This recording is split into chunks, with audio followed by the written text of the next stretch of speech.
Go Her Podcast. This podcast is brought to you by Anchor, all-in-one need for your platforming needs. Okay, that they did not pay me to say it that way, but you know what? We're going with it. Welcome to the Go Her Podcast. Today, we have Charles, Joseph, Charles. What's up, everyone? This podcast is also sponsored by a giant enemy company. I'm technically, it kind of is. Oh, we got another sponsor. Charles, is this podcast also sponsored by something? Oh. Okay. Charles could have said CJ the Lone Wolf and ended it there, but he's like, no, because I'm not taking extra credit. But how's it going, boys? How's it going? It's been a week. No more Oscars, so that's a cool topic. Doing good. For the audio listeners, I got some pink lights behind me. They're cool and amazing. They cost $300 to buy them brand new, or you could just spend $30 at your local hardware store and you make two of them. So I got Thick in Heaven right outside my fucking window right now. Charles has God's pee sticking through, and it's disturbing, but you have to watch the video podcast to understand. But my week is good. We just recorded a video late last night, so I'm gonna continue to be editing until I die at this point, but it's gonna be good. It's gonna be good. Joseph, though, I want to hear if there's any updates. Last week you were talking about Uber Eats kind of kicked you in the boots and made you retire your boots because you stated that they're shutting down their walking program, so they want you to just go full sprint onto a bike. So inform us what all has happened. I'm happy to correct the record on that. I contacted somebody on the support program, one of their support workers, not necessarily customer service, because like we're workers, so we're not customers, although, Yes. And I asked him, because of these changes, and I had only just gotten into the program recently, what's going to happen? And he said, don't worry about it. It's been around for a while, and it's going to continue to be on for a good long while. Essentially, as long as we're offering the bike program, we pretty much have to offer the walking program. So they did, the changes that they made still affect the ability to do it, but that's the best news that I could hope for. I'm not going to pretend like, oh, well, that's it. Now I'm just going to rest on my laurels for the rest of my life. Like, I would still, it's still better to be in that mindset of, okay, this is good, but don't take it for granted. It could be gone. There could be other reasons why I can't do it. So, but yeah, it's still the best news that I could have asked for in that scenario.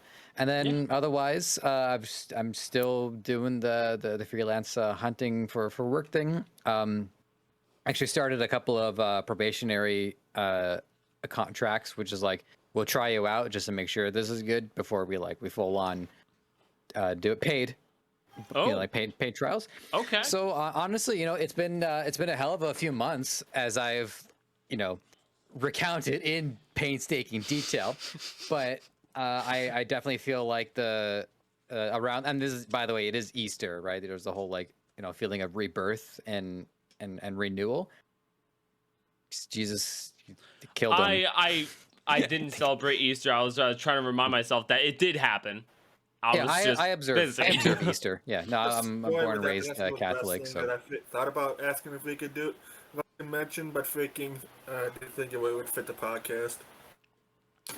Yeah. Well, I mean, it's, to me, I observed the significance of feeling like a certain sense of renewal at the time of the year that Christians typically recognize renewal, and also eat way too much milk chocolate. That's good. That's good for us. Chocolate. That's what I know. About mentioning it because there was a spot during the main event of a recent show that happened this past Friday. Freaking the people are bitching up a storm on social media about, even though they've done the other company that's competition with the show that I watch, freaking that did the spot, freaking has done a hell of a lot worse, and other companies have done worse shit too.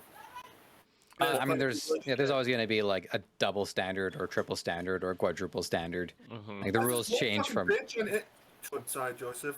There's one bitch on Twitter who threatened to call up every speaking sponsor and whatever, and representatives of TBS and TNT, and ask them how they felt about it. That was me. I was that bitch. I'm sorry. Joseph was calling up, being like, "Listen here." If they let them have a freaking guy who's Rob Banks nearly killed David Arquette in a match once, and freaking does other and wrestles in a hardcore promotion. Still, and they let them have him on the show, and they got away with doing a pizza cutter spot that pissed off Domino's. That they did a spot that involved a freaking crown of freaking barbed wire, reference the crown of thorns that Jesus had put on his head. What the frick, you know? I don't know. Permission to tell an Easter story. Run it. Cool. So at the beginning of the pandemic, while still living with my parents, I'm very hesitant to tell like family stories, but I'm gonna let this one go because it is really that funny. My dad, he was watching the news, and they had just reported that a gathering in California somewhere had ended up in gunfire, and like 5 people were gunned down in it. And my dad, who kind of hates America because of the whole gun and other reasons, he was going like, ah! just like laughing his head off at the craziness of it. And then I had the gall to say the F word in the conversation, and he's like, "Don't use the F word. It's Easter. Come on." So I'm like, so you could celebrate the deaths of 5 people, but I can't say the F word on Easter. Okay, so it's just double standards. Everybody has different rules for themselves and for each individual person, company, place, or thing. I think it's about this. The whole thing worries me that something might happen to my favorite wrestling show and freaking wrestling companies, because if we can have a contract with TNT is coming up for renewal, this could freaking fuck them over by getting about an extension with having their wrestling shows get on their network. It'll be WCW all over again. I pray to fucking God that doesn't happen. Well, if it happens, WCW, they made some calls on their own. Like one of the main nights, and I know this from the Emperor Lemon video, WCW had actually redirected a bunch of audience members to the night that Mankind won the I don't know what it's like, the main belt, right? The WWE Championship belt against The Rock. And the commentators at WCW, they knew it was going to happen, and they were like sarcastic about it. But then like millions of people were like, I kind of want to watch that. So like that was kind of like the death knell. The freaking long list of stupid shit that they did that fucked them over in the end. Yeah. At least with AEW, freaking Tony Khan owns the company. And no fucking way in hell he's ever selling that company unless his dad tells him to. And that's probably not going to happen. No way he's selling it unless his daddy says to do it, and then he will. But he won't. He won't sell it. That's his fucking baby, that company. Well, that's good to know. To kind of follow back through a little bit. So Joseph, you were saying about the freelancing. You were on the freelancing journey, and that you were talking about your experiences with it. Real fast, continue on that. I'm forgetting off topic. You good? It's, No worries. It's a podcast. That's what it feels like. That's what it feels like. Yeah. So I mean, just there's a tying Easter into it. It's just that time of the year, and honestly, I don't know if next episode I'm gonna have like a hell of a lot to say other than I'm just working again. But I have to say I really feel like some of the best that I've ever felt. Feeling like I have so many options for what I can do. Knowing that, hey, okay, you know what? Even if I do pick up some other stuff and I don't necessarily need to do Uber for a day, I still kind of want to just like get out of the house, walk around for a day, meet some people, and most importantly, get paid. But also importantly, to keep myself grounded. I think it's cool to continue to work in like a service position, something more of like an entry level. I think once people get out of like entry level positions, whatever form that may take, it tends to create a disconnect between like what the average person goes through. And if somebody wants to write, and I want people to read what I write, that's something that I value as well, is always trying to like maintain the kind of perspective that the people who I want to read my stories have, people who go to work, people who are worried about their bills, people who have this problem and that problem. So yeah, only thing left to do now is, just to make sure that my contracts and the people that I'm working with are good to go. And if they're not, apply to a few more things too. And I'll end my segment with one piece of advice that I is sticking for me so far, and I hope other people take it as well, is that applying to work takes a long time. I've already established find the job first before you quit. I learned that lesson.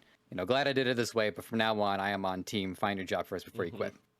But aside from that, when applying for work, what I've found where my luck really started to turn around was not worry so much about getting the job, but worry intensely about meeting the person and introducing myself, connecting with them on a more personal level, thanking them for the opportunity, saying it's great to even be able to reach out and meet you, try to have a conversation, right? Try to have that first date, try to just make that connection. If you do that, the professional relationship will flow much more naturally from that. Whereas if I try to approach with my professional veneer, force them to do the same thing, I think it's a much more defensive and a much more off-putting way to connect. So when you're writing your proposals or your cover letters, the more you can personalize it, I think the more it helps to create the kind of connection that you're looking for. Not every place is going to want that. Some places want pure professional veneer, but I think like in the freelance space, it's very much about like one person working for one client. And so that in of itself demands a more personal connection, as opposed to like one person applying to a company of thousands and thousands of people. Good luck. That's not going to work so well. Yeah, I mean, that's definitely good. I guess another quick psychological thing is if they ask you what your favorite color is, always say blue or green. Red. No. I don't care. So the reason you do it is because they're asking you to color. That means they're trying to play a psychological game. If they ask you your favorite color, if they offer you a lollipop, if they do all these things, and if there's color differences, they're actually trying to play a psychological game, and the color is going to say a lot about you. So if you're a person who picks up a yellow, or if you pick up yellow would mean indecisive or anxious, you're just cheerful, but you can't stay on track. And red means you're anxious, you're irritated, you're moody. It has nothing to do with your actual any of those favorite things. colors. What are you talking about? Hey! Calm down. It's a podcast. Be professional. I don't have to calm down. Take a blue pill. Take a blue pill. Because that means cool and calm. Green means you're ready to go and you are going to be reliable. So those are the colors that you can always pick. Send you back to the Matrix.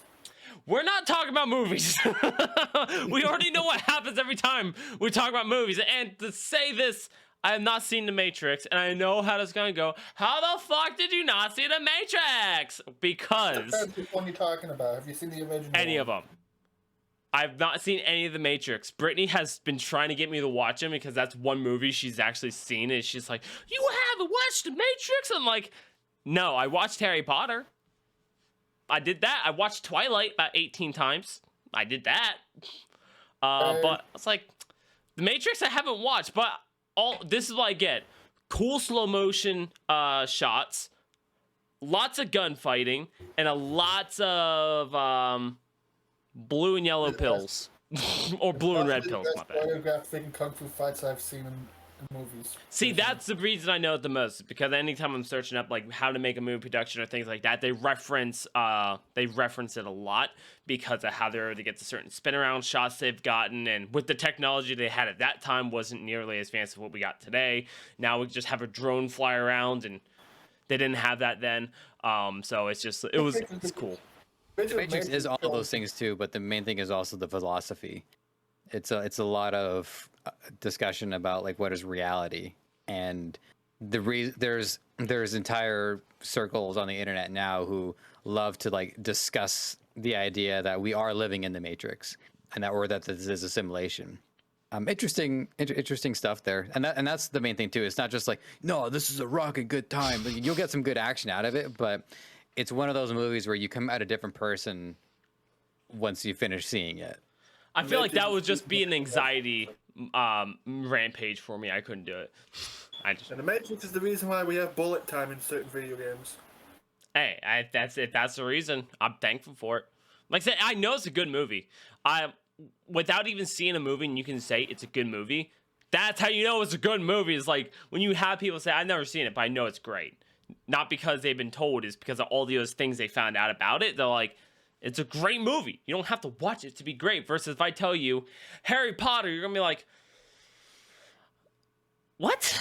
Like versus the Matrix. Matrix has so much backlog to it to where if you tell someone about the Matrix, either they never heard of it, or they've seen it and they always have positive things, or they say never seen it. Great movie. So it's one of the things. Then Charles, how was your week? How was your week? How was your Easter? How was your Easter? How was your week? Watch anything good? It's been pretty good. My weekend was pretty good. I'm pretty good too. Me and my girlfriend went on a couple dates over the Easter weekend. One time we went out to Golden Corral for dinner that I've been wanting to go to forever because I hadn't been to Golden Corral outside of going there for breakfast one time. Yeah, we went and got our new T-Mobile phones and everything, and I've been wanting to go to Golden Corral for the dinner side of it since forever because I haven't been there since before the pandemic and started and everything, and I've been really freaking wanting to go there because it's one of my favorite places since I was a kid. And we went, and then Saturday we went on a freaking romp around freaking places. We went to a Barnes and Noble so we could find a book to help so that we could use to train my dog. We also I went with her to try Chipotle for the first time because she was freaking flipped out because I never tried Chipotle before. It was actually pretty good. Yeah. A retro video game store where I actually got a couple PS2 games I had when I was a kid that I was happy to get again. NASCAR Dirt to Daytona, that's an old NASCAR one that I liked playing back when I was a kid. And an old Monster Jam game that was one of my favorite PS2 games when I was a kid too that I only lost because I left it out in the rain one time on my back porch. Video games don't work after you leave them out in the rain. Why did you leave it on the back porch? I think I left it there, okay? I was a little kid at the time. Why was it out there? I brought it with me and I was playing and I forgot it outside because the weather went to shit and everything. It was out there. Like, I also got I get it. I also got go out to the backyard with my favorite toys. I got my Transformers. I got my Madden 2K edition. And just start banging them together. They got wet. You just have to dry them off. The freaking video game, that shit gets wet. Freaking, you may as well just freaking throw that shit out in the trash. I just don't. Okay, this is maybe it was just because of the way I was raised and stuff like that. But I mean, I left stuff outside all the time. I left my Game Boy outside, and somehow it still worked. But it's like that. I get, but you left. You said PS2 game. Why was the disc outside? It's in the case. So I'm guessing you were probably like showing it to a friend and stuff like that, and then I was like carrying it around because I was a freaking little kid at the time and I was very protective of certain shit. Okay, I can kind of see a little bit more there, cause I was like, why else? I'm not gonna walk around with like Legend of Dragon doing this. Like, what's up, guys? I got my Legend of Dragon. I was a poor kid, but I was like, yeah, what's up, guys? The one person in my neighborhood who wasn't doing drugs. Want to see what I got? It's like, You know how much a freaking Legend of Dragoon would be freaking these days? Yeah. This is the reason why I'm not playing it, and it's not on my shelf. I want to get like.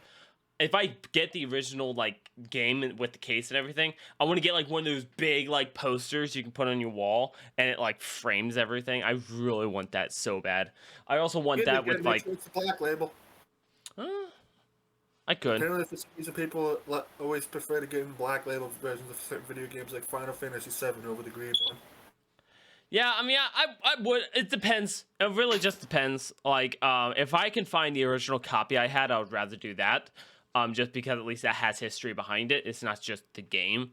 Because I could honestly just grab a random CD disc, screen print the disc design on it, and boom, hang it up on the wall and say, "There we go." But I don't know. It won't have the same memories and stuff with it. I remember like the whole guide you can get. It was like this thick for all 4 discs. It was stupid. It was crazy big. That should tell people how old you are, John, because you're old enough to remember what gaming manuals are when they used to have those in video games back in the day. I still have a few of them lying around because back when they like manuals, they got shorter and shorter. Mm-hmm. And they just started giving the basics. But there was a while where manuals were literature. There would be lore in there, and there was a lot of stuff that was just fun to read. Like the Warcraft 2 manual has tons of like actual like lore and literature in it. That I just enjoyed reading. And that stuff is Yeah, important too, like because the more further back we go in history, the less good the games look, and the players have to use more of their imagination. So having that lore there helps players align themselves to the world that they should be in. That was the cool thing I liked about the Halo games, at least the first three, with the manuals and everything. You know, I actually gave you story bits and gave you information about, like the Marines and freaking the Covenant and the weapons and everything. Yeah, I like mean, that. those manuals were great. Even the ones that would actually come in, like you're saying, is like the actual like game cases and things like that. Like those were even better. I remember Resident Evil 1.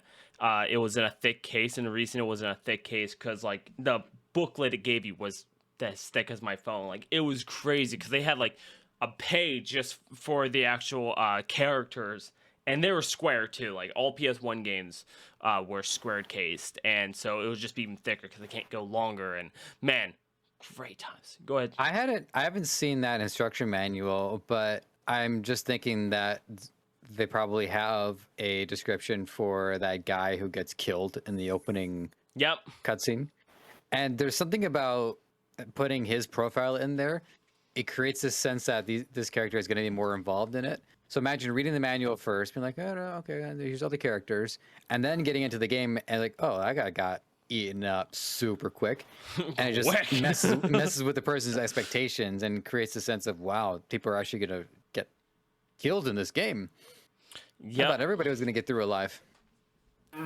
Yeah, like you got to see literally like you even got to see like Rebecca Chambers like actual dialogue in there. You actually got to see like or read her whole entire description, and she was in there for Chris part for only like 20 minutes of gameplay at most. That's even with when running down the halls and she's following you. Like you don't see anything else with her, but then they go down the list of who she is, where she came from. She was born in fucking Alabama. She became a med student, and I'm like, no one needs to know this, but it's like looking at it now, it's like so cool the fact that this was a situation in gaming, and it's just a great time. Yeah, because if players are going to use their imagination, they're not just imagining like that scenario that the game depicts. They're imagining everything. Like really like if you're really into the characters, fan fiction, like where do they go to school? Maybe what was going on in training, and people start to paint this huge picture in their head about what these characters were up to all this time. And that's why a lot of these old game franchises have such a loyal fan base. It's because they had to be resourceful at the time and endear players to these worlds. Okay, so then what do we think that the game developers can do like right now to kind of make that come back? Like a brand new game, what do we think that game developers can do to kind of make that come back? I'm assuming that like actually going back and printing new manuals, or sorry, like printing a new manual for a new release is probably off the table, just because games are distributed digitally now. You have a ton of options. You can do a webcomic, you can do an animated series, you can just straight up have like just like lore written on the website. I would find some. Yeah. Sorry, what was that? I was just saying you can do what KOF 15 did and do a whole animated trailer where they show off the fighters and everything. Yeah, Yeah, could do something like that. you could try to have a social media presence of some sort. Like if you focus on the characters, actually have them act on TikTok. Do what Destiny did with. Sorry for cutting you off again, Joseph. Do what friggin' Destiny did with Sabbath and have her take over Bungie's Twitter and friggin' post tweets talking shit to people. I mean, Wendy's was successful with that. Yeah. If you not everybody has the budget that Clash of Clans had, but if you want to look at how to market a mobile game, Clash of Clans pretty much did it the best, because every unit in that game was characterized, and so they would appear in commercials, and they would be funny, so players would be more interested in playing with those characters. So you really want to lead by characters, and one thing that I would recommend too is think about what like television or media format is a natural fit for the art style. So like the game that I play, for instance, to me it's very much like a Saturday morning cartoon. So if they were to take the characters and animate them in little vignettes that could go viral and are funny and have nothing to do with the gameplay per se, are just like funny scenarios, then that would attract an audience that appreciates more of the imaginative side. Just do what Red versus Blue did with the PSAs. Well, just do what Red versus Blue did, period. Yeah, they Like, did how a many people great got job into with Halo it. just because of that series, and obviously a lot of people got into that series because of Halo. That's not up for debate. And then Halo took that and implemented like Easter eggs to their games, and because someone used Halo for their stuff, and then Halo said, okay, now let's use your stuff for our games because you're the reason why our sales doubled. I can't say tripled, but they definitely doubled because of Rooster Teeth, because they were the first web series to ever do something like that. And that's why they got so many awards in 2009 and then way further back. Still hard to believe that they only meant to do like a couple episodes at first, and freaking they managed to be able to film the scenes. Like they literally, like, you can clearly tell at the beginning, freaking they had to have like another player looking at these guys while they're filming these bits. But you realize you like how screen. good that was. Like you take something, they didn't have the CGI stuff or anything else that they have now. Like you take that, and like that's when people say, I don't want to start YouTube or anything else. I don't have the equipment. They literally were just playing on their consoles and saying, we can make this work. We could try to get something to work. They used a VCR. They sat there and had that recording that way, the VCR recording stuff. Like they did it and they made it work. And I have a question for you though, but I'll let you finish. Yeah, go ahead. I'm pretty much done. I just want to say how because what stuck out to me is how people will say, well, I don't have the equipment for this, and most people have at least like a phone on them or something. So most people can make some kind of content, but I do understand how intimidating it is to get into the content creation game when other people have a lot more resources at their disposal. So for people on a budget, let's just say all of the items is their phone. That's still quite a bit. Yeah. Do you think that's enough for a person to, let's say, get into the game and maybe even start to turn into a profile of some reputation? So with everything I've learned, I can easily say yes, because with even a phone, like we look at a phone, you can get in the vlogging, there's free editing, and I'm gonna go off a budget. There's free editing software. It's your phone. You already got your phone. You got at least a 1080p camera with 60 FPS, so you got something there. And you have the internet connection. You have, if not, you go to outside of a McDonald's, use theirs, upload whatever you need to upload. So you got free editing software. You got a camera. You got a script in a sense, to say the least. And if you're talking about gaming, you don't want to use your phone. What do you game on?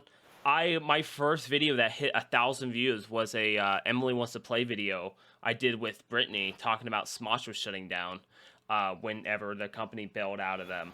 And I had my phone. No, I had pretty much my phone in the background zoomed in, because the more zoomed in you are, the less likely your video is gonna end up not wanting to focus on anything else but the screen. So I had it zoomed in on the screen, and I played Emily Wants to Play, and I had another phone sitting there as a face cam for us, and it worked.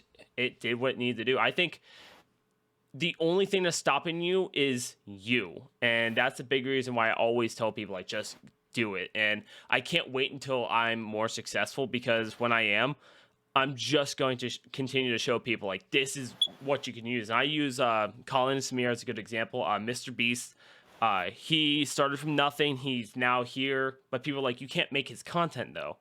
I have been successfully doing his content, in a sense, of my own. I've been giving away things. I've been giving people prizes from money I made from streaming. I put it into YouTube content. It's nothing crazy, but I put it into YouTube content as something as simple as, you want a DLC, there you go. You want a coffee mug, you want a $10 Amazon gift card. Small things like that. Even the walking apps like you're using for when you're working, sweat coins and things like that, scanning in your receipt. You could get an Amazon gift card or something like that. Use that and give it away in a video for people having fun, and boom. So if you're even like, I want to do what Mr. Beast's doing, but I don't have the money, find a way to do it. It's not about the money. It's not about having all this stuff. It's about you wanting to go and do it. And I think that's what keeps holding people back, is they don't know how they are on camera, or they're afraid to get started, or they don't know what steps to take. And I get it, but you're not gonna know until you start. And I've been streaming for 2 years now, and I'm still like, there's still times I catch myself going, I don't know what I'm doing. I don't know, but I still just got to keep going because this is my career path. And I can Well, I think definitely that's a great answer to the question. One thing I like to say in support to it is one of the best lessons I learned with the PewDiePie was about modeling, which is essentially like, look at something that's doing what you would like to do. Look at the kind of audience that you would like to have, and then break it down piece by piece. What colors do they use? What font do they use? How does it look like they script their stuff? Other people are their platforms are higher because they've been more on the frontier of content creation. So you can still forge your own path, but a lot of the work has been done for you. Yeah. Like you don't need to build the boat. You just have to hop on the boat and get to the other side. So now that I understand how to model content, my confidence has gone way higher if I'm faced with a new challenge. I'm like, oh crap, how do I build that from scratch? Answer: don't. Yep. Figure out who did, or whomsoever they took from, and create your own iteration of it. Now, I'm not saying like I didn't turn to like an anti-original idea or anything like that. No, original ideas will still get you up top, but it's you gotta find a way to get on the train without money. So you have to find a way to get on that train to get to the destination everyone else is at. And just how you can get on that train is how you what I would say is you don't have to worry about being 100% original. Even like 5 to 10% of your originality is probably enough to influence how the rest of the content will go, but the rest of the content is still very much an established format. I think and you'll see that, I think, especially with like bands that make it. One historical example that I lovingly referred to are the Beatles. You know, their first music was pretty like bubblegum pop for the time, still bubblegum pop. Yeah. But as time went on and, you know, they started to think more deeply about their music, stuff got pretty psychedelic pretty quick. So, you know, if you're focusing on success first, that's great. You'll have the means to come up with more original experimental stuff later down the line. I think one of the limiting factors for me has especially been like this need to be like as original as possible, as upfront as possible. And I even feel that while I write my book, but hey, it's still a book is still a book. It's still words in sequence. Like I am not reinventing the wheel. No, and I've pretty much built my freaking, well, a little bit of what following I have on YouTube, freaking just freaking numerous versions of my freaking Walmart phone, a tablet, a couple of cheap tablets, and freaking using things from freaking clips I got from my Xbox, and or freaking just recording my brother freaking raging at a video game or something, or sometimes me with reacting to something. And other time, for some reason, people like watching my freaking NASCAR diecast videos that I sometimes make, which I'm going to be doing one tomorrow. Yeah, it's all about getting started, and I think just getting that official need, because like you were saying, Charles, you're doing all this from like old tablets and your phone and using the Xbox and stuff like that. I feel like where you were at 26 subscribers, I'm pretty sure that was 26 before you started really posting anything. You got like 26 subscribers. I remember you telling me, like, you know, I'm at 26 subscribers and I don't even know how. These are just the subscribers I have. And now you're at 150 now? 141 because you're actually doing it. You're actually taking the steps. You're seeing the little amount of resources you have. You don't have to have a fucking Sony. You don't have to even have the newest phone. You know, you could work what you have. Like originally, it was just an Xbox. You had an Xbox. You were taking little clips. And you got a phone. Now you're doing that with a freaking POS freaking cheap ass tablet from Walmart. Yep. Freaking that mostly just my first freaking videos before originally uploaded were just freaking clips. I freaking uploaded freaking just like C4 kills I got in Black Ops and my freaking brother raging at shit. One time I recorded myself raging at Destiny one time. I don't know if you guys saw my new, I posted a new video on my YouTube today. I don't expect you guys like sitting and watch the whole thing, but like I figured out how to do green screening on DaVinci Resolve. Nice. It looks good. You figured Like, out the chroma keys? I figured out how to do chroma keys, and I'm Nice, good actually job. like surprisingly impressed with how like there's brown lines like kind of around me, so you can still like it wasn't perfect, but for the first attempt in years, I was like, oh wow, that actually went well. Good. And I'm still facing problems. Like every episode that I do, I screw up like 100 times. I have to correct myself while I'm speaking. In the latest episode, I say this is episode 5 when it's not. It's like, oh wait a minute, I only did 4 of these so far, so I had to rename the episode 4, not 5. So like it's just funny to me how many mistakes I'm making, but I also have tangible progress. Every episode comes out a little bit better, and I'm faced with a new challenge to solve. Yeah, and I guess that answers the, or I guess that kind of puts in the next question of like, should you delete your old content?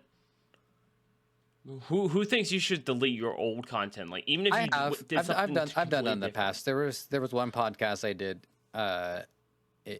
It went on for like 120 episodes. It was a comedy podcast, and yeah, it wasn't like I like with malice of forethought wanted to delete all the content. It was just there was something going on with the hosting, and so I had to take the content down, and then I uploaded a new show which lasted like 6 episodes because that one just wasn't working. And so that content was again, I didn't like, with my teeth grit intentionally wanted to go down, but once it went down, I did lose the desire to put it back up. But that's a rare thing. Most of the content that I've done exists somewhere on the internet, including like the cartoons that I did when I was like, I don't know, 9 years old, and are utter shit.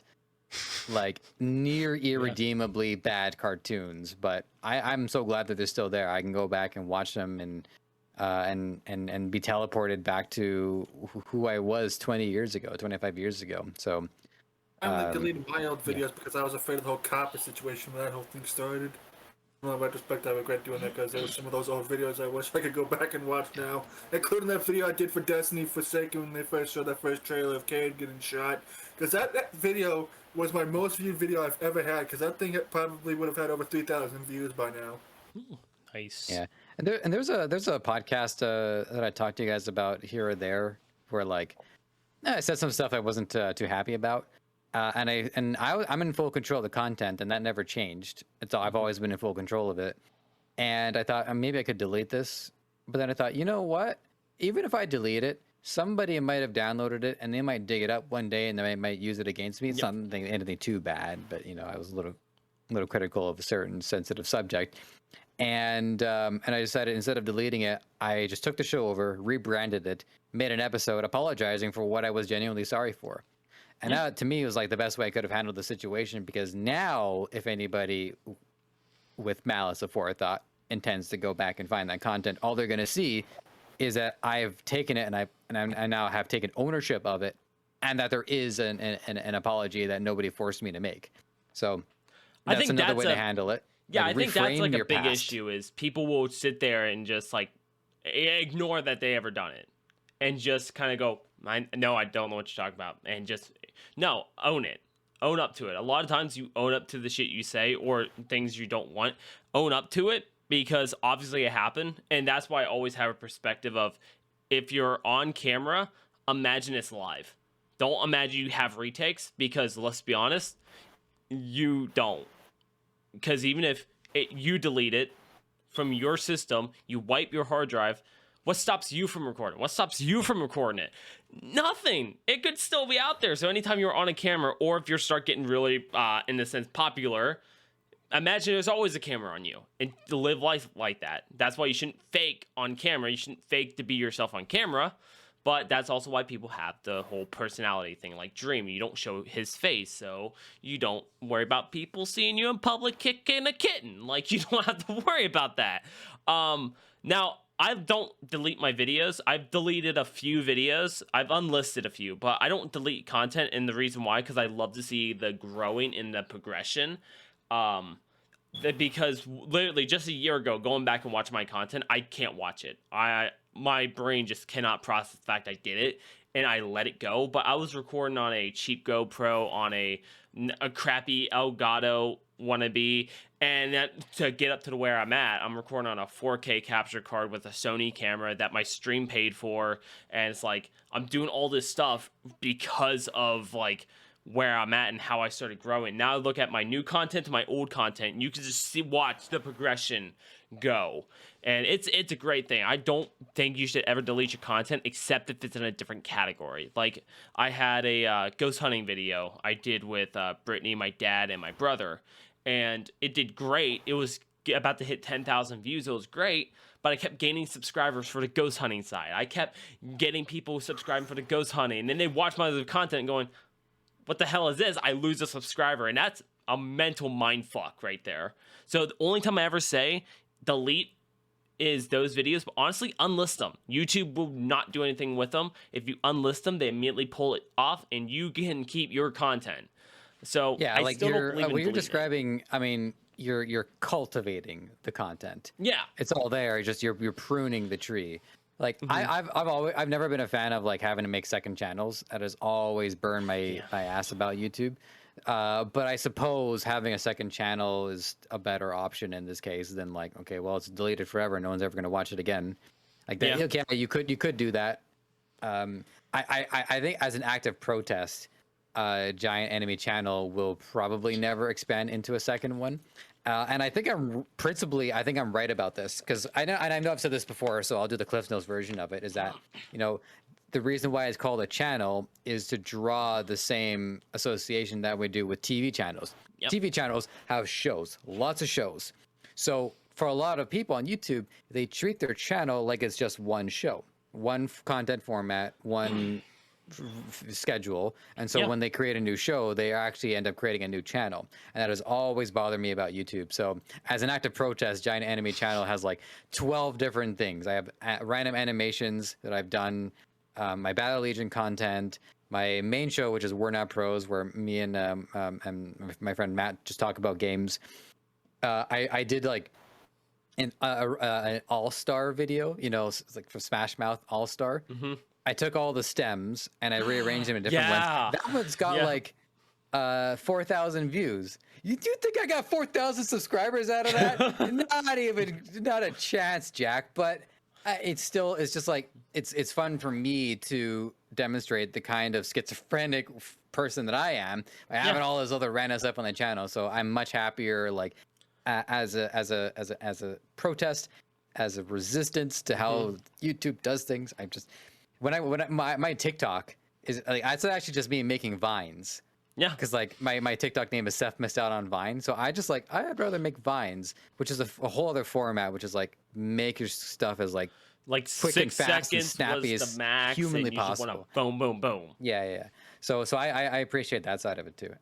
That's pretty much what I based my channel around when I freaking decided to actually start trying to freaking be at least a bit serious about this whole thing. I was gonna do things how I felt like, and it even says in the description of my channel. It's what I think it says. I upload whatever and whenever I feel like, and I hope that I would want someday make it on YouTube. And freaking all this time later, even after deleting all my shit, freaking, since I restarted the whole thing, I've been freaking going ham freaking since. I've gotten almost 200 subs from it. I just want to make one other point, because I know we're itching to like jump into other topics here, but this has been, you know, a good chat. So just to prove that like single channel strategies will work, one channel that I've subscribed to for over 10 years and are one of my favorite YouTubers is Red Letter Media, and they have Half in the Bag, which is their main review show. They have Review, which is more like they have an in-depth discussion about content that perhaps did just come out, but could also be movies that did not just come out and have actually been out for a while. And a couple of other like not quite mainline shows, but the thing about them is that you know more or less what to expect. It's pretty much always going to be about movies, a little bit about video games, but the video game stuff didn't go over very well for them. So people's expectations are pretty well framed when they go on to that. But they could have split this into several channels and they didn't. And I respect that way. So it works. It is an effective method. I guess it's just the persona and how a person really feels like they need to distinguish their content. Yeah, definitely. And I know, like, I play devil advocate with this because like you can make it, and so to show examples of like you have all these channels that did so much like different things and made it, and it's the same thing in the streaming world. You have people that like will stream 8 different games a week and it works for them, but it's a massive climb. Like you're climbing an ice mountain with no pickaxe, so you keep falling back, but you keep trying to climb back up, and you will eventually make it to the top.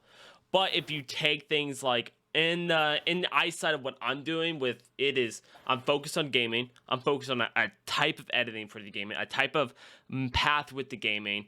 And in the streaming, I'm focused on a certain game. I'm focused on a certain goal, and I'm focused on that area. I'm climbing it with like actual gloves and a pick. And to prove that it actually works, I made a video last week, and I was a video no one's searching for. So no one's searching for this video. I made sure of it, and I titled it "Breaking the World Records in Dead by Daylight." Since that video came out, and my subscribers gain has been like maybe 1 a week, maybe 2 a week. That video released, and I have gained over 54 subscribers off the one video. 54. Yep. So when it's said and done, like that shows you if you stay on one topic, you will climb up faster. But if you want to be you, you want to focus on one channel, you post what you want to, because no matter what, you're building a fan base that wants you, not a specific piece of content you're making. So it works fucking amazing, and I absolutely want to help anyone who wants to have that path do it. It's a longer climb, but like Charles, you've been posting your NASCAR, WWE, to Destiny, to Call of Duty stuff, all fucking random topics, random things, random styles, but you're gaining subscribers and they're watching you because of the way you are, not because of you're making one specific. Because if I leave Dead by Daylight for 1 fucking minute, I know what's gonna happen. The massive fan base I just built are gonna tank right back down because I'm not doing what they want me to do. So it works. It works. Now I do know we've had a great topic, and honestly, I don't know if we should change. But we're already almost 50 minutes into the podcast. Thank you all for listening so far. But well, that's been my week. Yeah. You were leading me into talking about picking the last couple of episodes of the Halo show. What? Oh, you guys want to hear about what's been going on in Charles' week? Charles, let's tell you about your week. What have you been watching, specifically Halo? Segue.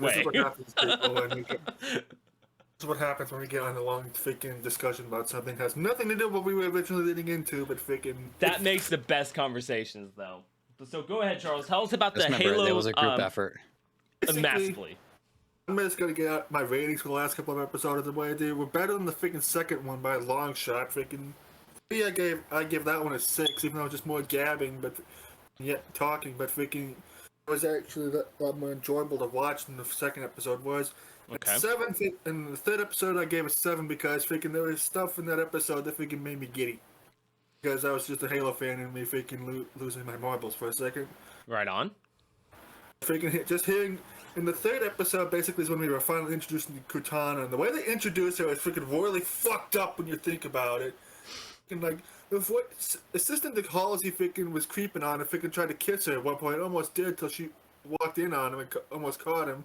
And I was seeing that, it's like, bruh, you know this is a flash clone of Halsey, and this freaking clone is gonna get killed here in about 5 minutes. At least on the next scene anyway. Freaking the way they kill her, just so they can...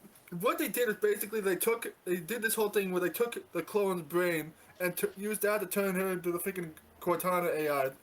That's how they created Cortana, the AI that we know and love and occasionally hate freaking from the games.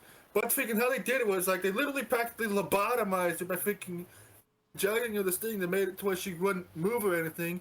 But she literally had to watch as this needle freaking was slowly moving down, stabbed her in the eye, and they freaking was literally freaking conscious and felt the whole thing when she was freaking lobotomized practically, so they could take her brain and use it to create an AI from it. And freaking they basically stuck the freaking clones freaking into a freaking thing of acid and melted it. That's pretty much how they created Cortana, the whole thing. She acted like when she and Chief first met, she was a freaking complete and total twat. Acted like freaking if you tried to get freaking like somebody that was shit out of the academy and freaking you put into a unit of people that pretty much had their own way of doing things and everything. Like, constantly bringing up rules and regulations and constantly saying that she should be the one in control of Chief and blah blah blah. And it's like, Jesus Christ, Cortana. I got a question. So I did raise my hand for the audio listeners. You were talking about Katana got melted down with acid, or she's tripping acid. No matter what, she's still batshit crazy. There was a body of the Flash clone of Halsey whose brain was used to create Cortana. Okay. This is just a Joker origin story. We're gonna get so off topic if we go down the Batman verse, okay? So is that actually pretty close to the lore, the actual lore that happened to Cortana? You would know. No. No, I remember they did how Cortana was created. It was like Halsey created this whole thing. I forget exactly how she did it. She basically used some freaking science crap, freaking take a freaking brain, and freaking create Cortana straight from a freaking brain. Basically, Cortana is basically Halsey but freaking young. An AI. Okay. Don't quote me on it. People, anybody listening to this, you know this shit better than I do. I'm just a freaking fan of the game, so and I like shooting shit in the face. What does the I stand for? Artificial. References. Now, what does the A stand for? Oh no, it's intelligence. A is artificial. Man, Red vs. Blue gets me though. I second. That's why I was always funny to you. Like, what does the I stand for? Oh, you already knew the A? No, that's Miranda Keys is a freaking twat in this series too because she's freaking falling for Pangoski's freaking manipulations like crazy. It's like, lady, I know you and your mom don't have the greatest relationship, even worse than you did in the freaking games and the books. But can you not tell this bitch is freaking using you? And then what happened? Also, apparently, that freaking seemed to be some weird freaking thing going on between her and one of the female Spartans and Chief's unit. The figure might be teasing a freaking relationship between them down the line, but freaking I'll get into that. Soap opera? Yeah. Dude, so I'm giving my rose. I'm giving her my rose. Oh my god. This one scene where they had the Covenant sent the freaking human girl that willingly works for them and everything after she was rescued from this colony when she was saved from being beaten by this asshole when she was a kid. I freaking can't describe it. I'm not the best at describing things, freaking for the record, people.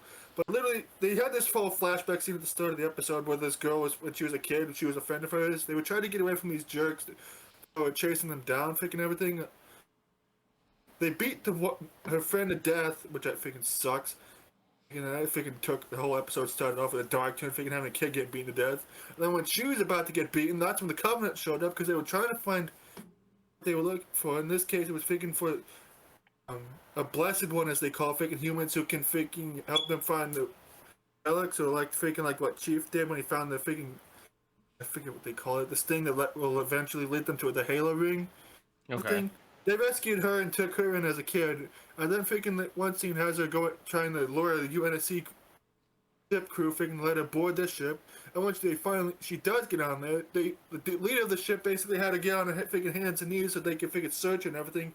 And then when he stuck his hand out, telling her that welcome aboard on the ship and everything, that's when shit got real, because a whole horde of freaking hunter worms, or Lagolo, freaking, however it's pronounced, freaking the worms that make the hunter, upper hunter and everything, and you know what they are, YouTube, because you guys have played Halo and everything. These things come jumping out everywhere, freaking start wrapping around and strangling all the Marines and the ship crew and everything, and it's just freaking crazy as freaking hell. These guys are literally, meanwhile, just shooting the freaking worm and everything. It's like, can you guys not hit a single thing? You guys are worse than fucking stormtroopers. You make the sick freaking Marines and ODSTs in the games look like freaking better shots than you people. Well, they all went to the same Humans versus academy. Worms. Watch Tremors. Ooh, dude, Tremors was good. I've only seen the first one though. I haven't seen the rest. I haven't seen the others either. Tremors is pretty much good on its own, but hey, if the others are good, then more power to the Humans versus Worm fans. This girl freaking, she goes to the captain after he's freaking wrapped up in freaking these worms and everything, demanding freaking information on where the freaking planet reaches, because they're trying to, because we all know how that's going to end up. Freaking that place is going to get royally fucked. some point, but we'll get to that later down the line, probably.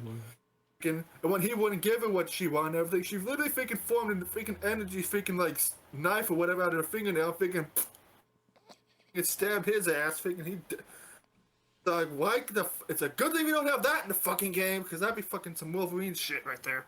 So I've been playing a lot of Dota 2 lately, and one of the things that's variable about Dota 2 is you can have different announcers. There's like the main announcer, which is your top tower is taking damage. Okay. But then like there's a Rick and Morty announcer. It's like, oh geez, Rick, we gotta send some defenses up the top tower. I was just thinking I would love to have Charles be my Dota announcer. You're freaking gonna get your units up to the top tower, or it's gonna crumble, and then they're gonna make their way to your freaking base, and then they're all gonna be up on your ass. There'd be a lot of censor bleeps if I was your announcer, Joseph.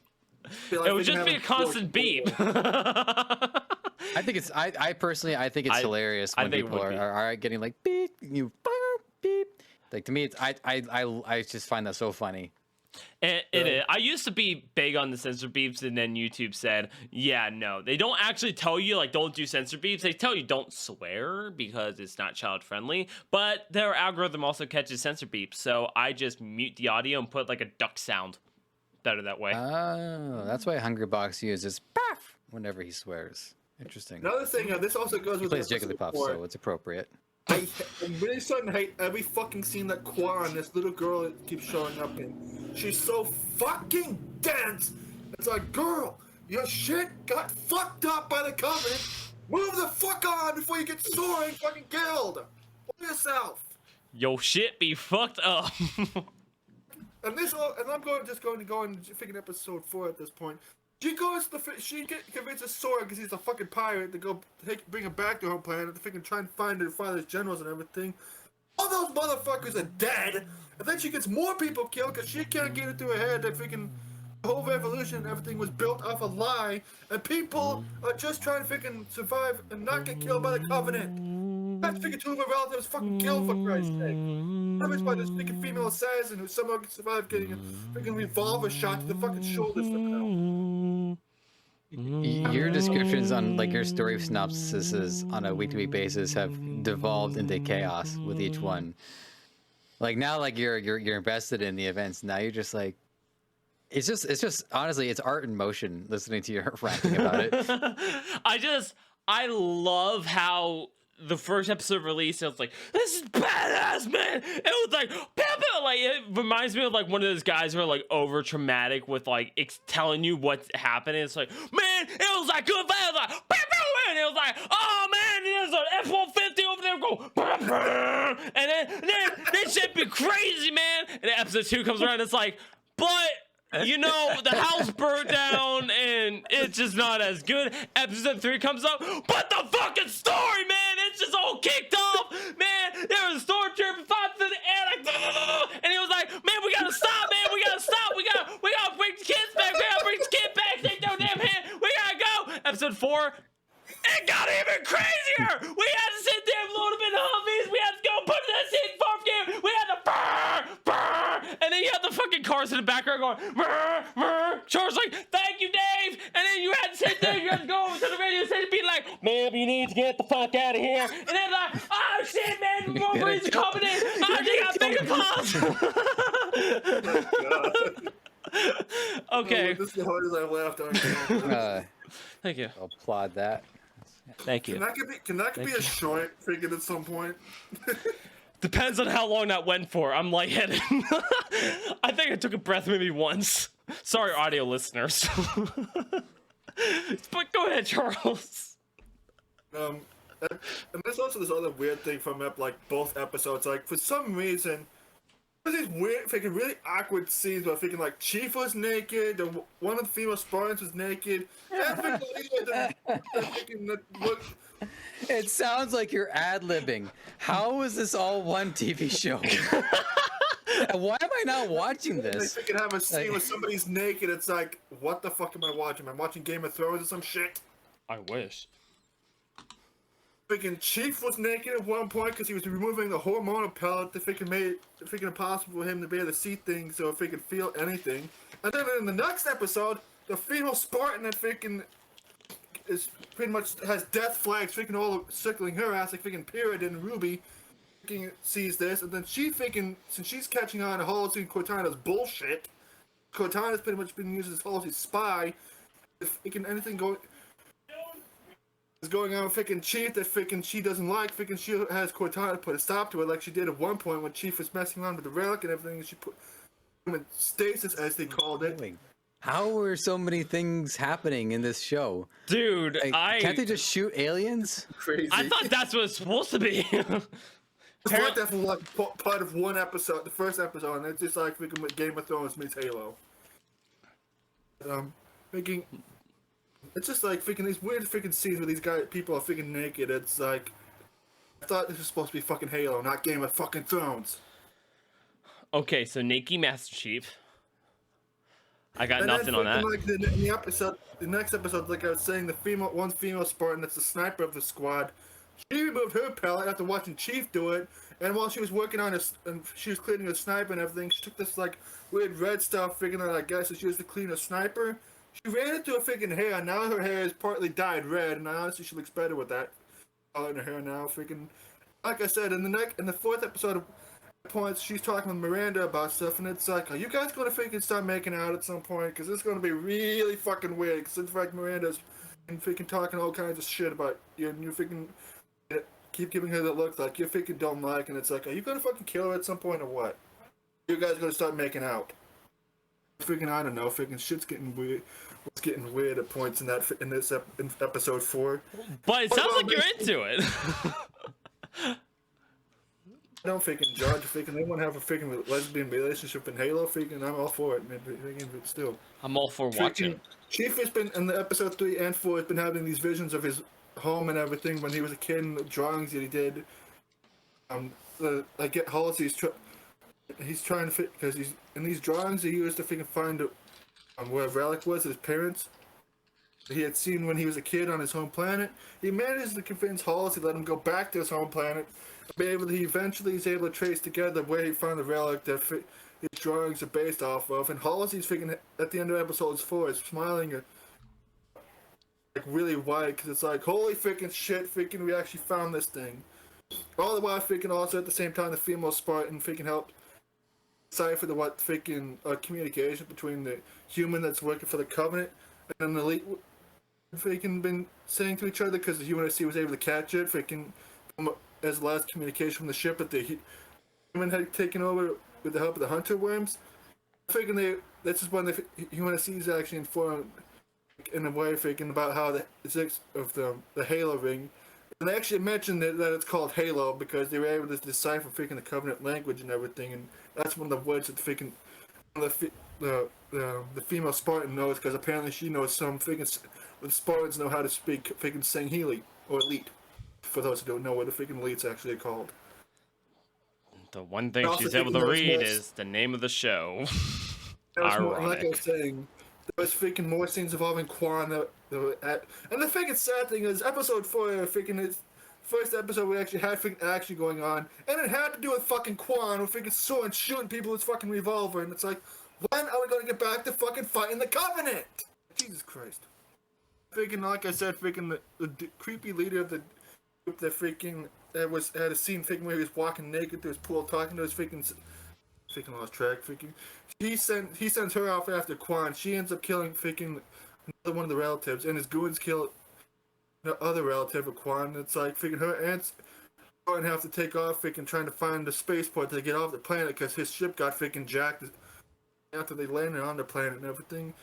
And it's like freaking, how much longer are we going to be dealing with this kid? Freaking, it's like she's going to get freaking somebody killed. And freaking people are going to get pissed off about it because she doesn't want to freaking listen. And after her freaking one relative that was supposed to be the one handling the family money and everything tells her this whole thing that you are freaking trying to fight for freaking because your father freaking did freaking was based off a fucking lie. Your freaking father was a dumbass. Well, he's dead now. And also, like I was saying before, freaking there was freaking references to characters from the books that got me freaking giddy because freaking I knew what they were talking about. And what really got me freaking giddy, and why I gave this episode freaking a 7 in this, and I'm talking about episode 4, because they actually show freaking one of the Spartans picking up a needler and they showed a carbine in the background. and a picture of the OG plasma rifle and pistol. When I seen the carbine especially, I was like, holy fucking shit, that's a Covenant carbine! It's like, I want to actually see that. And then freaking when Spider was picked up a needle and like, that motherfucker's fucking huge compared to the game. Look how big did they make this freaking props?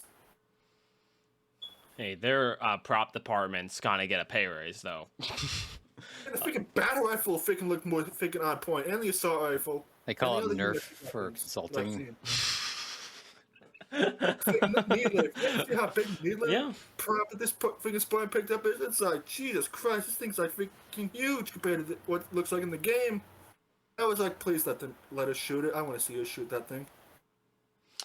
Okay, She right gave on. a description about how the needles work and everything, but that is fired from the needler. And we all, those of us who've played Halo knew how that thing worked. But how she describes it, it's like, Jesus Christ, somebody gets shot by that thing in this show, and they're gonna explode into a bloody mist.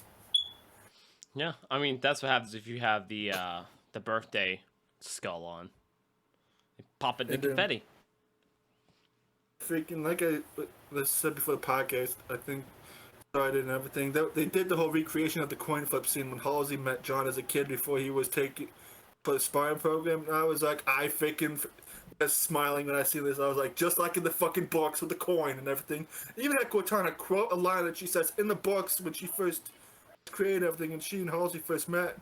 It's like, this is the shit people like me freaking want from this show. References to the shit that we actually know. Maybe this was their plan all along.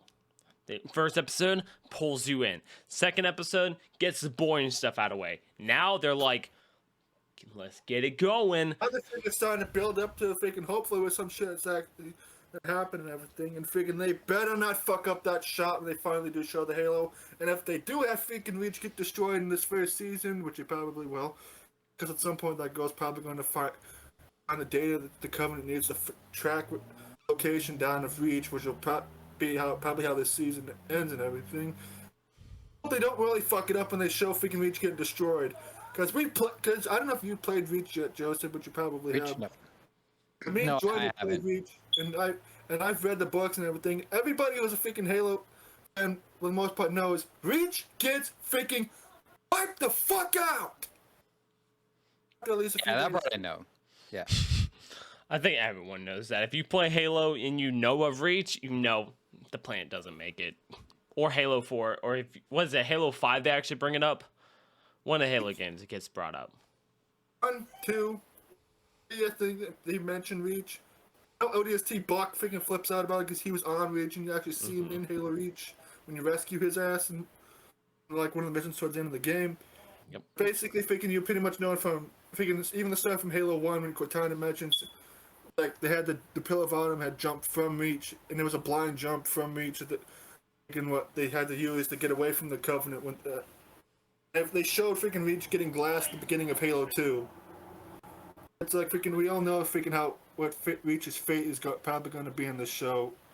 Like I'm just really looking forward to seeing how they do it in the show because freaking most of us who know the lore of Halo know that Reach was basically the freaking center and home of the UNSC military. A shit ton of the troops are there. The fleet is pretty much located there pretty much for the most part. That's pretty much the main HQ right there. A lot of freaking civilians are living there too.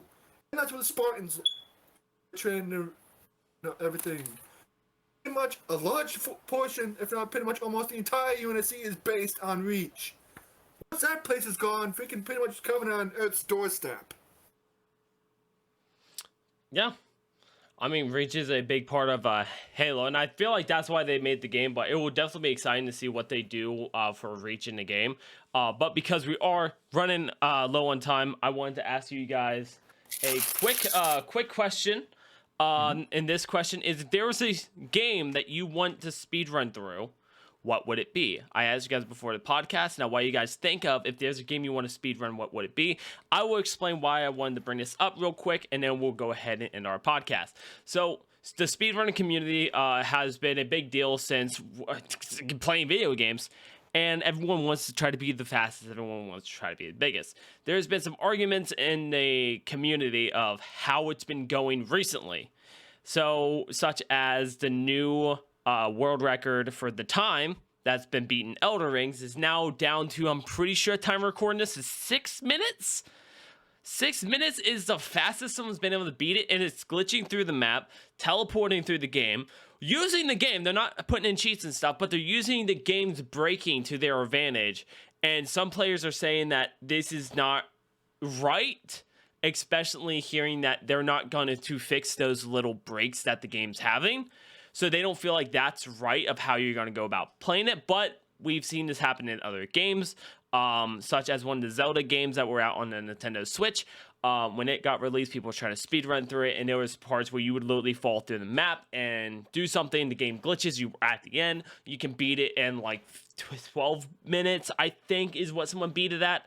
I'm not 100% certain. There's somebody who was able to glitch their way through a demo of Ocarina of Time, because when Super Smash Bros. Brawl came out on the Wii, not Wii U, the Wii. Okay. They had a bunch of games that were available, just like quick 5-minute snippets of Star Fox, Mario, Zelda. Well, it turns out that the code needed to actually beat the game was in that demo. So somebody was able to speed run the demo and beat Ocarina of Time in the middle of Super Smash Bros. Brawl. Interesting. I did not know that story. So that's kind of the reason why I wanted to bring up this topic, and I love you guys answering in the comment section down below. And if there's a game that you want to speed run through, let us know. But what is a game that you guys would want to speed run through? Halo 2. What was that, Charles? Halo 2, because that's the game that's the biggest Halo out of the Halo games. All of them that I've been able to beat that game. When I first got it, I practically beat it the same day. Pretty much, even on, I was playing on normal. And even then on normal, all I have to do is just pick up the shotgun and I can just freaking blast everything. And in my path, freaking with just that thing, because the shotgun hit freaking crazy in that game. Because it was Halo 2 was the last one where the shotgun had the 12-round magazine, and that thing freaking pretty much freaking annihilates anything in its path. Maybe the brutes, but the brutes are freaking annoying in Halo 2. Trying to look up and see what's the record for beating a whole entire Halo. It shows here on HaloRun.com that Halo 1 solo or Halo 2's solo. What mode did you want to play it on? Let's say easy, because that's the first ones up here. Let's say easy. Is 1 hour and 6 minutes. That would be a fun video if you can make it happen, Charles. If you could sit there and try to speed run through Halo 2 on easy mode. 1 hour and 3 minutes. Beat Halo 2 even on easy, just to freaking speed run through that thing. Somehow to freaking pull off some freaking ridiculous freaking jump, freaking that sends me flying across the map. Like yeah, but it's the end mission. It's the end mission that like is the biggest one you need to focus on. Everything else, like according to it, you can get through. It's that end mission that someone was able to beat it in 3 minutes because they got to the point where the ship's coming through. They jump up on top of it and it blasts them across the map with the energy sword. But I mean, it'll be still fun if you could speedrun it. Joseph, what would be a game that you would speedrun? I had a hard time with this one because I'm not a big fan of speedrunning, which we could get into because I know you're going to ask me about that too. So I might have to change my answer in like a week. But for now, I'm going to say I would like to speed run through the original Resident Evil. Probably the GameCube remake and not the PS1 because I'm more familiar with the GameCube remake. Fair. And the reason why is because I'm not a huge fan of like the glitching side of it. But I do respect the ingenuity for players to like crash test these games, figure out ways to, phase through floors and end up in a tower somewhere else. So I don't have an interest in doing that, but I do respect players for that ingenuity, which is why, and I'm looking at the speedrun.com website, there is a filter for major glitches or no major glitches. So assuming that a few small glitches will be let through regardless, okay, that's all right. But there is a recognition of like, look, some people, they don't want to like no clip their way through the game, so we should recognize that as its own effort, and they do. And so I have a total respect for that. So Resident Evil seems like the kind of game that I don't think you really can glitch it. I'll be wrong. Straight up, I'm going to be wrong about that one for sure when I look into it. But based on like getting better at that game is about knowledge, like remembering where everything is, remembering the puzzles, knowing what fights to avoid, being able to be really good at just like, like running past all the zombies. Really, I guess avoiding as many fights as possible, frankly. So that would be like the kind of game where the better the player gets at it, the more they're gonna naturally do things faster. And I think it's a way of organically getting people into that kind of loop. So yeah, that would be a fun game for me to try to speed run. But straight up, I'm probably not going to actually attempt to speed run it anytime soon. No, that's fair. Resident Evil, I don't know if Nemesis was in it or not, or the Lickers, but those be like the two things that make it the hardest to try and beat the Resident Evil game. Lickers are in part 2. Nemesis is in part 3. Yeah. What was in Resident Evil 1 was Hunters, is what they were called. They're a frog mutation that was made from the leeches in Resident Evil 0. They were a frog mutation that started from little minnows, and they turned into the creepy-ass killers they are now. So for speedruns, I actually did a speedrun, and unfortunately, I didn't get it documented the proper way, so it wasn't able to be official, but if you search up Resident Evil 8 Village on speedrun.com, there is an Xbox category that I also love that they separate them into the actual categories, or it's a Resident Evil 1. But they had no speedruns for Xbox on there at the time, and I wanted to get it on there, but I did not know you could not stop your game for any reason. You only have like a 30-second period to stop. And you only get like 1 or 2 bathroom breaks, depends on your time period. But so I kept pausing throughout it, but on the games record, I beat it in 50 minutes. That at the time was like one of the best times on there. But I got up, I had coffee, I came back, I got done talking on the phone with my dad, and it did not count. But it's been one I want to actually have on record because I'm a big Resident Evil fan, and Resident Evil 8 right now is still one of my favorite Resident Evil games at this moment in time because of how well it was made after years later on the first Resident Evil game. When you can still make a game and it being one of the best for a lot of people, I'm sorry, that deserves a little bit of round of applause. So if there was one I want to go through, it would be like the Resident Evil games, but specifically right now Resident Evil 8 because it's a game that I really do enjoy, especially once again, after a game was made so long. I don't personally like the idea of glitching through a game to try to get it, but I do, like you said, like there's a YouTube channel you brought up a couple weeks ago that they literally go through and break games. Like they will play games and try to break them, but it works.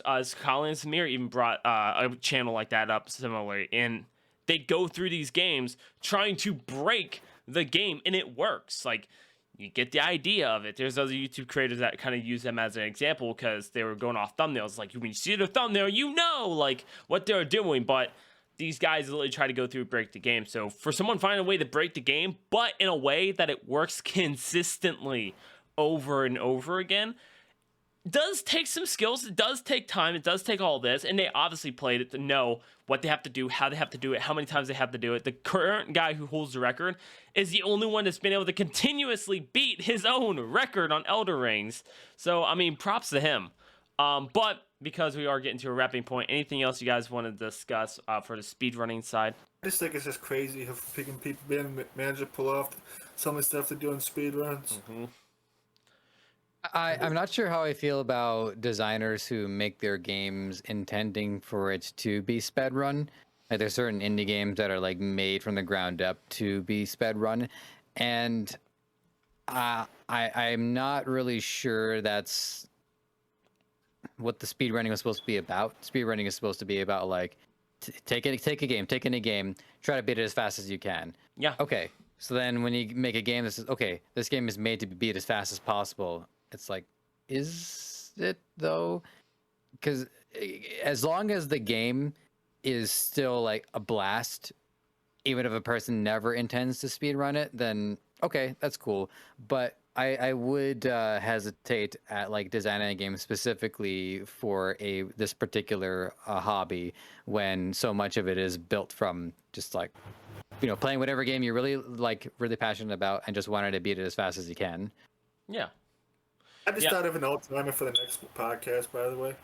Okay, well, you can go ahead and tell us about that after we go ahead and sell ourselves out. Real fast, a special thanks to Anchor for sponsoring the podcast. They have been here since day one, and they continue to be here to this day. Anchor takes care of all the distribution that you need for your podcast from Spotify, iTunes, wherever. They take care of it all. As long as you sign into your account, hit the simple connect button that they prompt you to click. If you don't click it on iTunes or another iCloud service, if you don't do it as soon as you start, you will lose your chance. And then I will tell you this, it's a hassle to get back. It's not the Anchor side, because Anchor will have you covered as much as they possibly can. But Anchor takes care of everything. They pay you an average of like a cent per view or a cent per listen to the ad. So if you make a good podcast, you get people through the whole entire way for your podcast, you're gonna make a few little coins, a few little Zelda treats. So it's good. You literally get paid for literally doing your podcast, talking with your friends, talk about your horror mysteries. You name it, you could do it. Anchor takes care of everything for you. So thank you, Anchor, for sponsoring the podcast. Charles, where can people find you? You can find me at my YouTube channel, CJ the Lone Wolf, if you like watching me rant about stuff that has to do with wrestling and NASCAR. And sometimes, occasionally, uploading stuff like showing off my NASCAR diecast, my brother raging at a video game whenever I can get a video of that. And mostly faking just gameplay faking from like Destiny or some shit. Right on. So CJ the Lone Wolf. Joseph, where can people find you? Y'all know me. GiantEnemyCompany.com gives you a holistic look at everything that I've been up to. But if you head to Giant Enemy channel on YouTube, you will see a smorgasbord of different kinds of content. Some informative, some insightful, some fun, some stuff that's kind of weird. But that's me. Hey, if there's not enough weird, it's not worth it. So Giant Enemy Company on YouTube and Giant Enemy channel on YouTube. Enemy channel on YouTube. Listen to the professionals. And if you want to find me, it's Skull Hunter Games anywhere you search up. If you search up Skull Hunter Games, you will find us. We are live on Twitch every Monday, guaranteed Monday, Wednesday, and we try to do a Sunday stream to where we stream either a random game or we do our Borderlands series. On YouTube, we post what we were talking about earlier with like a Mr. Beast style content. So if you like that stuff, search up Skull Hunter Games wherever you can find us. And if you want to find this podcast, it's anywhere you get your audio podcast, anywhere you get your video podcast. And if it's not on a site that you go to, let us know. If you want us to upload on Pornhub, I'll get it started today. But please don't. And and that's where you can find Skull Hunter Podcast. I knew it. I just thought maybe, when I start twerking, but that is the podcast. Charles. If you ain't twerking, you ain't working. And twerking ain't working. Was that twerking? Oh, but this is a hawk sound. Goodbye, everybody.